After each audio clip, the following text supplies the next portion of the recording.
বন্ধুরা, আপনারা ভাবছেন ছাগলের খাবার আমি প্লেটে সাজাচ্ছি কেন? তাহলে কি আমি ছাগলকে প্লেটে খেতে দেবো? একদমই না। সম্পূর্ণ ভিডিওটা দেখুন, দারুণ একটা রেসিপি। আপনারা দেখছেন বং রাঁধুনি রান্নাঘর। আমি এখন কাঁঠাল পাতা পাচ্ছি, তবে ছাগলের খাবার জন্য নয়। এটা দিয়ে একটা দারুণ রেসিপি করব। চলুন দেখে নিই। কাঁঠাল শেষ হয়ে যাবার আগে অন্তত একবার এই রেসিপিটা করুন।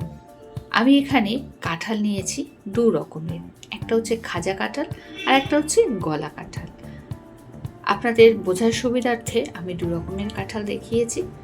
আমার কিন্তু এই গলা কাঁঠালটাই লাগবে। খাজা কাঁঠালটা দেখুন কত সুন্দর শক্ত গোছের হয় তো, আর গলা কাঁঠালে দানাগুলো বার করে নেবার পর এই দেখুন দানাগুলো আর এরকম গলা গলা হয়েছে। ঠিক আছে, এবার আমি এই গলা কাঁঠালই নিচ্ছি। সেখান থেকে কিছুটা কাঁঠাল আমি মিক্সিতে দিয়ে পেস্ট করে নিলাম। কিছুটা নারকেল নিয়েছি, নারকেলটাকেও মিক্সিতে গুঁড়ো করে নিয়েছি। এখানে একটা মিক্সিং বলে আমি একটা মেজারমেন্ট কাপের 1 কাপ আটা নিয়েছি। কাঁঠাল যে পেস্ট করে নিয়েছিলাম সেটা দিয়ে দিলাম, আর সেই কাঁঠালের পেস্টটা দিয়েই আটাটা আমি মেখে নিলাম। এবার এখন এটাকে এক সাইডে রেখে দেবো। একটা ফ্রাই প্যান নিয়েছি, আর সেই ফ্রাই প্যানের মধ্যে দিয়ে দিচ্ছি সেই যে কাঁঠালটা, কিছুটা গোটা কাঁঠাল ছিল গলা কাঁঠাল, আর কিছুটা পেস্ট বেঁচে গেছিলো আটাতে, আমার অতটা লাগেনি, সেটা দিলাম। কিছুটা রস টানিয়ে নেবার পর নারকেলটাও দিয়ে দিলাম। এখানে অর্ধেক মালার মতো নারকেল আছে, আর এখানে আমি দিয়ে দিচ্ছি গুড়।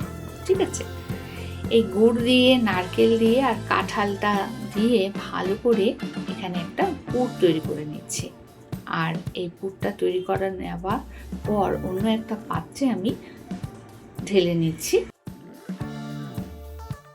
এখন ওই যে আগের থেকে আটাটা মেখে রেখেছিলাম, আমি লেচি করে নিয়েছি। আর এই যে কাঁঠাল পাতাগুলোকে পেরে ভালো করে ধুয়ে নিয়েছি। এমনিতেও বৃষ্টির জলে পাতাগুলো খুব পরিষ্কারই ছিল, তবুও পেছন পিঠটা আরও ভালো করে জলে ডুলে ডুলে ভিজিয়ে রেখেছিলাম, তারপর ডুলে ডুলে ধুয়ে নিয়েছি। আচ্ছা, এখানে আমি কিন্তু শলার কাঠি নিয়েছি। আমাদের বাড়িতে যেহেতু নারকেল গাছ রয়েছে, নারকেল গাছের যে পাতার কাঠিটা হয় শলার কাঠি, সেটা দিয়েই আমি এখানে এই কাঁঠাল পাতাতে ব্যবহার করছি। আপনারা টুথপিক ব্যবহার করতে পারেন। ঠিক আছে, আশেপাশে অনেকের বাড়িতেই আজকাল কাঁঠাল গাছ দেখা যায়, পেয়ে যাবেন, ইচ্ছে থাকলেই খুঁজে পাবেন। তো যাই হোক, এখানে এই যে পুরটা তৈরি করে রেখেছিলাম সেটা, আর এখানে লেচিটা আগে থেকে মেখে লেচি করে রেখেছিলাম সেটা, লেচিটাকে একটু হাত দিয়ে চেপে চেপে বেলে নিলাম। ঠিক আছে, একদম একটু পাতলা করে নিলাম, আর ওই পাতার মধ্যে, পাতার শেপের মধ্যে বসিয়ে দিলাম। মাঝখানটায় দিয়ে দিলাম ওই কাঁঠালের পুরটা। কাঁঠালের পুরটাকে ভালো করে দিয়ে অন্য একটা ছোট লেচির মতো করে উপরে দিয়ে মুখটা এরকমভাবে আটকে দেব। একটু চেপে চেপে আটকে দিতে হবে মুখটা। ব্যাস, এইভাবে তৈরি করে নিলাম। এখন এখানে এই সব কটা তৈরি হয়ে গেছে, আর এখানে আমি কিন্তু জল বসিয়েছি। জলটা কিন্তু আগে থেকেই ফুটছিল। বানানোর জন্য স্টিম মেকারের পাত্রের মধ্যে আমি দিয়ে দিচ্ছি এই কাঁঠালের পুর ভরা ভাপা পিঠে হবে। ঠিক আছে, এবার ঢাকা দিয়ে 15 মিনিট ভাপতে দেওয়ার পর দেখুন পাতাগুলোর কালার পুরো চেঞ্জ হয়ে গেছে। জলটা যতটা দিয়েছিলাম তার অর্ধেক হয়ে গেছে ফুটে। তো এখন এই ভিডিওটা দেখে আপনাদের কেমন লাগলো? দারুণ লাগে খেতে, ভীষণ ভালো খেতে। এই রেসিপিটা আপনি একবার বাড়িতে ট্রাই করবেন। এইভাবে তৈরি করে নিলাম আজকে কাঁঠাল পাতায় কাঁঠালের ভাপা পিঠা। এখন এবার এখানে দেখুন পাতার থেকে এই ভাপা পিঠাগুলো, কাঁঠালের ভাপা পিঠাগুলো খুলে নিচ্ছি।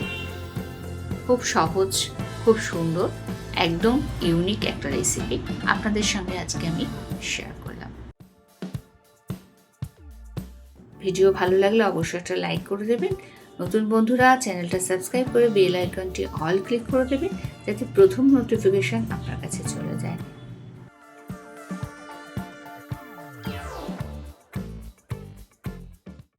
এখানে একটা ভাপা পিঠা নিয়েছি, কাঁঠাল পাতায় কাঁঠালের ভাপা পিঠা। সেটা নিয়ে দেখুন কেটে দু অর্ধেক করে দেখাই ভেতরে ঠিক কতটাই সুন্দর হয়েছে, যেমন দেখতে তেমন খেতে।